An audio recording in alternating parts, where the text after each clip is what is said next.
டே சத்தம் போடாமல் அமைதியாவாடா, பேயை பார்க்க போகிறோம். பேயை கடிச்சிச்சுன்னா அவ்வளோதான்.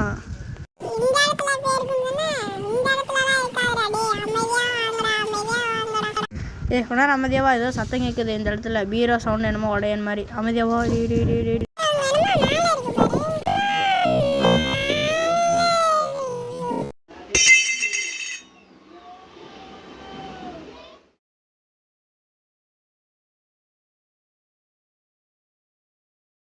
அன்னைக்கு ஒரு நாள் வந்துட்டான். இது லாஸ்ட் வீடு தான் நம்மளுக்கு.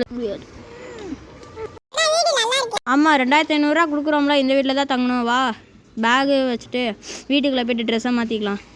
பஸ்ஸுலேருந்து திருச்சியிலேருந்து வரோம். எங்கே வா, வீட்டுக்குள்ளே போய் பார்ப்பா. என்னடா இவ்வளோ புழுதியாக கிடக்குது?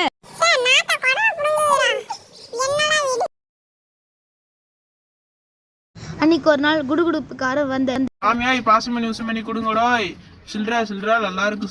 இன்னொரு சில்ற இந்த வீட்டுல பேய் இருக்க போல மாதிரியே இருக்கு. அவன் கிடக்குறான் பைத்தியக்காரன். நம்ம சாமியார் கூட்டு கண்டுபிடிச்சிக்குவோம். இரு இந்த வீடு நல்லா இருக்கு. இதில் போய்ட்டு எப்படா பேய் இருக்கவா சாமி கிட்ட. 9626814210 இந்த நம்பர் தானே? ஹலோ, அதான் சாமியார். எவனாத்த குடுகுடுப்புக்காரன் வந்து பேய் இருக்குன்னு சொல்லிட்டு போயிட்டான். அதனால் நீங்கள் வந்து கொஞ்சம் பார்க்கணும் சாமியார். சரி சாமியார், ரேட்டு மட்டும் சொல்லிட்டிங்கன்னா நாளைக்கு அன்றைக்கி கூப்பிட்றேன். சரி சாமியார், வச்சிடுறேன். சரி, ஓகே சாமியார். நாளைக்கு எத்தனை மணிக்கு?